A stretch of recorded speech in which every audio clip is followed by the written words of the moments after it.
కోట్ల పథకాలు అసంబద్ధమైన పథకాలను ప్రతిపాదించామో అంత డబ్బును ఆ ప్రాంతాల్లోనే వేరే రూపంలో ఖర్చు పెడతాం. అక్కడ యువతకు భవిష్యత్తు ఉండేట్టుగా, అక్కడ వారికి అవకాశాలు వచ్చేట్టుగా, అక్కడున్న వనరులను బట్టి నీరైతే నీటి వనరులు, లేకపోతే పారిశ్రామిక ఉత్పత్తి రావడం కోసం రకరకాలుగా ఆ పరిస్థితిని బట్టి మనం చేద్దాం. ఆ డబ్బు అక్కడే వినియోగిద్దాం, కానీ పనికొచ్చేట్టుగా. డబ్బు ప్రజల పేరు చెప్పి దోచుకునేదంతా నాయకులైపోయి రేపొద్దున రాష్ట్రం అంతా చీకట్లో ఉంటే ఎవరికి ఉపయోగం లేదు. ఇవాళ జరుగుతుంది అదే.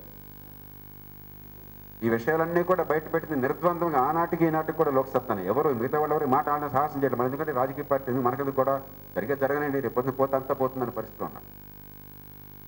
కాబట్టి ఖచ్చితంగా విద్యుత్ రంగంలో మౌలికమైన మార్పు రావాలి. ఇది ఒక్కరోజు ఒక గంటలో వచ్చేది కాదు. ఏదో ప్రధానమంత్రితో మాట్లాడి ఇప్పుడు గ్యాస్ వస్తేనో, రేపు పొద్దున ఏదో గ్రిడ్లోంచి ఇంకొక 10 మిలియన్ యూనిట్లు వస్తేనో తెలియదు కాదు.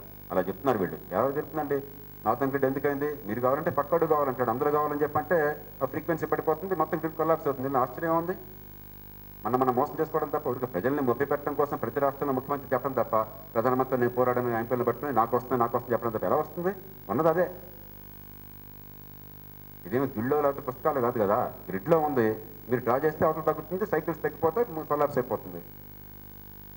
కాబట్టి ఈ డ్రామాలు మానేసి చిత్తశుద్ధితో తప్పులు ఎక్కడ జరిగినాయో గమనించి, తప్పులంటే మేము చెప్తున్నాం, పరిష్కారం ఏంటో చెప్తున్నాం, గమనించి ఓ బహిరంగ చర్చ పెట్టండి. మీకు ఒక పార్టీగా ధైర్యం లేకపోతే అన్ని పార్టీలను కూడగట్టండి. ఆ పార్టీలు అబద్ధాలు ఆడితే రాజకీయ లబ్ధి కోసం చెప్పని సమాజంలో విజ్ఞత గల వాళ్ళు, సమాజాన్ని ప్రేమించే వాళ్ళు, పార్టీలకు ఎత్తుకున్న వాళ్ళ ముందు పెట్టండి. పత్రికల ముందు పూర్తిగా వాస్తవాలను పెట్టండి. వారిని విశ్వాసంలోకి తీసుకోండి. ఈ పరిస్థితులను మార్చండి. ఆ పని చేయకుండా ఆషామాషి పరిష్కారాలు రేపు. ఇవాళ విద్యుత్ రంగం తీవ్ర సంక్షోభం ఉంది. గత అసెంబ్లీ సమావేశంలో కూడా చాలా పెద్ద ఎత్తున దీని మీద విరుచుపడ్డాను.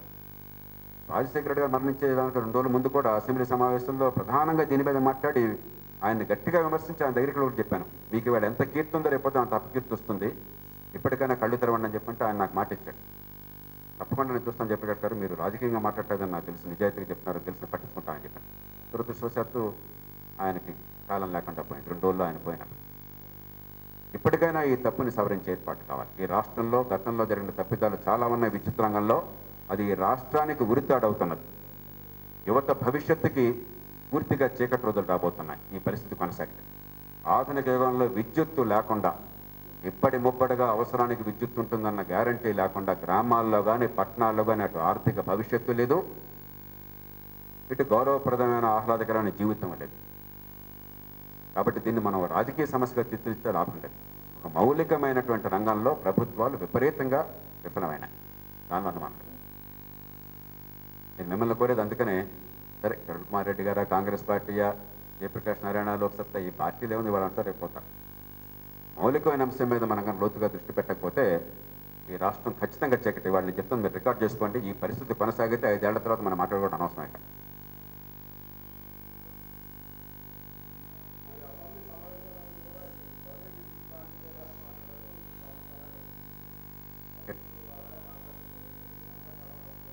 మరి నాకు 148 మంది సంఖ్యాబలం అంటే మీరు నా ప్రశ్న అడిగితే సమాధానం చెప్పగలను నేను. ఇప్పుడు నాకున్నది ఏమిటి?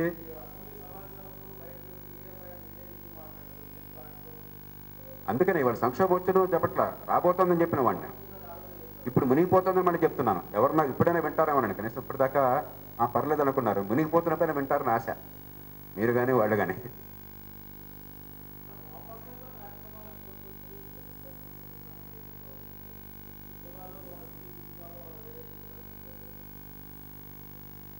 మౌలికమైన అంశాల మీద వామపక్షాలతో మాకు ఏకాభిప్రాయం ఉన్నది. కొన్ని అంశాల్లో ఒక్కొక్క రాజకీయ పార్టీ ఒక్కొక్క రకమైనటువంటి పద్ధతి ఉంటుంది, అది సహజం, దానిలో పెద్ద అసహజమేం లేదు. ప్రతి అంశంలో కూడా మేము నిరంతరం సంప్రదింపుల్లో ఉన్నాం. వామపక్షాలు సిపిఐ కానీ, సిపిఎం కానీ, ఇతర వామపక్షాలు కానీ.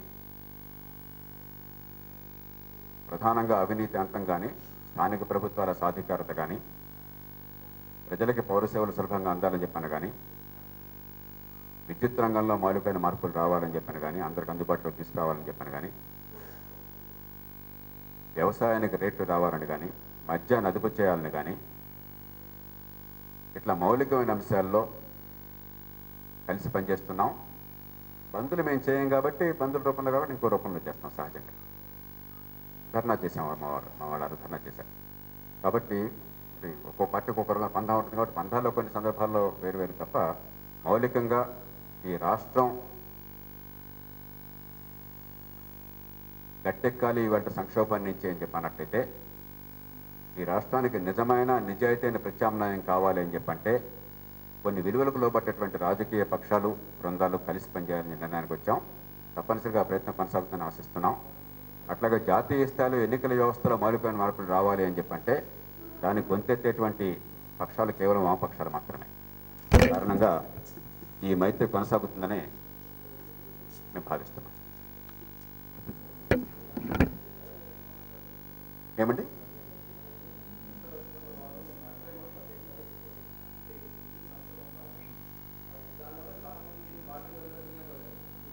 మాసాల్లోనే ఆనాడు పవర్ పర్చేజ్ అవకాశం ఉంది. ఉన్నా కూడా ప్రభుత్వంలో నిర్ణయం తీసుకోకపోవడం చేత ఈ చిన్న పరిశ్రమలకి కావాల్సిన విద్యుత్ ఇవ్వలేక ఆ పరిశ్రమలు దెబ్బతిన్నాయి. అప్పుడు ప్రత్యేకంగా ప్రభుత్వాన్ని కోరాం, మీకు బాగా అయితే 100 కోట్లు అవుతుంది, రోజుకు 1 కోటి రూపాయలు అవుతుంది ఈ చిన్న పరిశ్రమల కోసం చెప్పని, కనీసం ఈ పరిశ్రమల్లో విశ్వాసం కలగడానికి, ఈ రాష్ట్రంలో పెట్టుబడి పెడితే నష్టపోవని నమ్మకం కలగడం కోసం చెప్పని ఒక ఛాలెంజ్గా తీసుకుని ఈ 100 కోట్ల రూపాయలతో ఎక్కువ ఖరీదు కొనండి. ఎందుకంటే వాళ్ళు పెద్ద పరిశ్రమలకు ఒక చాయిస్ ఇచ్చారు, ఎక్కువ రేటుకి మీరు కొనగలరంటే ఆ రేటుకి మేము కొని మీకు ఇస్తామని చెప్పాను. ఆ రేటుకి మీరే కొని కొంచెం రేటు తగ్గించి చిన్న పరిశ్రమకి ఇవ్వని చెప్పిన గట్టిగా పట్టుబట్టాం. సరే, మనం ఇప్పుడు ఒక ప్రభుత్వం కానీ ఒక కంపెనీ కానీ దివాళా తీసే పరిస్థితిలో ఉంటే చిన్న పనులు చేయాలన్నా సాధ్యం కాదు. ఇవాళ ఆ పరిస్థితిలో ఉన్నారు అన్ని రకాలుగా కూడా. ఒక దివాళా ఒక బ్యాంక్రప్ట్ కంపెనీ, ఒక ఫెయిల్డ్ కంపెనీ ఎట్లా ఉంటుందో, ఒక ఖాయిలా పడ్డ పరిశ్రమ ఎట్లా ఉంటుందో ప్రభుత్వం కూడా ఖాయిలా పడ్డదే. చిన్న పరిశ్రమలో కదా ఖాయిలా పడింది, ప్రభుత్వం కూడా ఖాయిలా పడింది ఇవాళ అన్ని రకాలుగా కూడా. ఈ పరిస్థితిలో వాళ్ళకి కరచనాలు అట్టల్లా, ఏదైనా అర్జెంటుగా ఆ రోజు పెద్ద క్రైసిస్ వస్తే ఆ గంట సేపు ఏదో అట్లా హడావుడి చేయడం తప్పితే రేపట్టను గురించి ఆలోచించే శక్తిని ప్రభుత్వం కోల్పోయింది మా ఆరోపణ. ఖచ్చితంగా ఈవేళ కొన్ని లక్షల మందికి, బహుశా మన రాష్ట్రంలో ఒక 15-18 లక్షల మంది కనీసం చిన్న పరిశ్రమల్లో పనిచేస్తున్న ఉపాధి పొందుతున్నటువంటి వారందరికీ కూడా ఉపాధి అవకాశాలు సన్నగిలినాయి. రెండో సమస్య ఏంటంటే రేపు పొద్దున కరెంట్ వస్తే మళ్ళీ పరిశ్రమలు మొదలు ప్రారంభం కావు. ఈవేళ దేశం బయట ఇతర రాష్ట్రాల నుంచి కానీ ప్రపంచంలో ఇతర దేశాల నుంచి కానీ విపరీతమైనటువంటి గిరాకే ఉంది, పోటీ ఉంది. పూర్వంలాగా ఇదంతా మన ప్రొటెక్టెడ్ మార్కెట్స్ కాదు. కాబట్టి మీరు సప్లై చేయలేకపోతే మీ తరఫున ఇంకోటి వచ్చేస్తాడు. ఏ పెద్ద పరిశ్రమ మీరు ఇస్తున్నారో వాడు మీకోసం అని వెయిట్ చేయడు. మీరు ఉదాహరణకి చెన్నైలో ఆటోమొబైల్ సెక్టర్కి ఇస్తున్నారనుకోండి ఏమన్నా, లేకపోతే మరో సెక్టర్లో మరో పరిశ్రమకి ఇస్తున్నారనుకోండి, వాడు మీకోసం ఆగడు. ఎందుకంటే వాడు అమ్ముకోకపోతే వాడు మునిగిపోతాడు. కాబట్టి ఒకసారి మార్కెట్లో మీకు స్థానం పోయిన తర్వాత శాశ్వతంగా దెబ్బతినే ప్రమాదం ఉంది, తాత్కాలికంగా దెబ్బతింటమే కాదు. మనం ఇవాళ చేస్తున్నటువంటి మూర్ఖ పనుల వల్ల, ముందు చూపు లేకపోవడం వల్ల ఆర్థిక వ్యవస్థ మొత్తాన్ని కొంగతీస్తుంది. దానిలో ఏమాత్రం మనది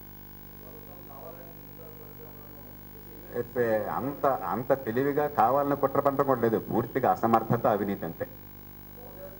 ఇది లేదండి, దీనికి దానికి కరెంట్ లేకపోతే వాళ్ళు ఎందుకు వస్తారు? మళ్ళీ వాళ్ళు సంస్థలకు వస్తారు, వాళ్ళు రారు. పరిశ్రమలు అన్నీ ఒకటే. అంత పెద్ద కుట్ర లక్కర్లేదు. కానీ అసమర్థత, అవినీతి, ముందు చూపు లేకపోవడం. ఎట్లా వస్తారు? అసలు ముందు వాడైనా కరెంట్ ఉండాలి కదా. విద్యుత్ లేకుండా ఏమన్నా వస్తాడా? ఎవడు రాడు. అన్ని పరిశ్రమలు దెబ్బతింటాయి, దానిలో మీకు అనుమానం లేదు. కాబట్టి ప్రత్యేకంగా చిన్న పరిశ్రమలు కుట్ర అని నేను అన్నాం. కానీ చిన్న పరిశ్రమ అంటే ప్రత్యేకంగా అభిమానం చూపెట్టాలి, అది లేదంటాం. వాటిని సమానంగా చూడవద్దు. ఎందుకంటే ఆ పరిశ్రమల నుంచి కేవలం పక్షపాతంతోనే కాదు, చిన్న పరిశ్రమల నుంచి మీకు ఎక్కువ ఉపాధి వస్తుంది. పెట్టుబడితో పోలిస్తే ఉపాధి ఎక్కువ వచ్చే చిన్న పరిశ్రమలు. అలాగే చిన్న పరిశ్రమల నుంచి ఎక్కువ ఎగుమతులు ఉంటాయి, వాళ్ళ ఉత్పత్తితో పోలిస్తే ఎగుమతులు ఎక్కువ అక్కడ. ఈ రెండు కారణాల దృష్ట్యా ప్రపంచమంతా కూడా, అమెరికా లాంటి దేశాల్లో కూడా చిన్న పరిశ్రమలకు ప్రత్యేకంగా రాయితీలు ఇస్తారు. అది అవసరంగా వాళ్ళు భావిస్తారు. మనకు అసలు ముందు చూపు లేదు. లంచాలు ఇచ్చేవాడు ఎవరంటే వాడికి కొంచెం ఏమన్నా అవకాశం అంటే వాడికి మొగ్గు చూపెడతాం. చిన్నవాడు లంచాలు ఇవ్వడాడు కదా, కాబట్టి ఆ వారం వాడంటే వివక్ష ఉంటుంది. వేరే పెద్ద కారణం అక్కర్లేదు. Thank you. రామ్ గోపాల్ యాదవ్ గారు విద్యార్థులు ఈ ప్రైజ్ డిస్ట్రిబ్యూషన్ చేయించవలసిందిగా కోరుతాం. మీరే అనౌన్స్ చేద్దరు సార్. రామ్ గోపాల్ యాదవ్,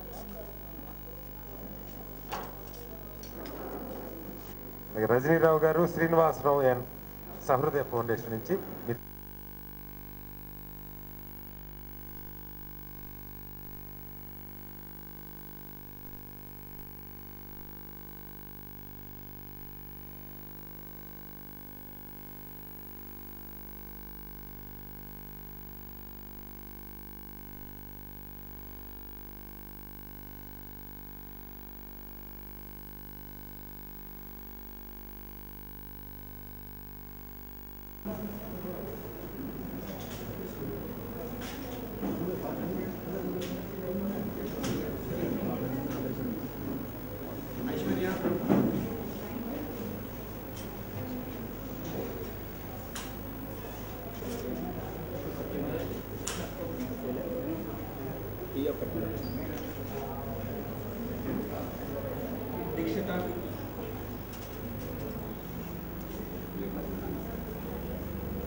Okay.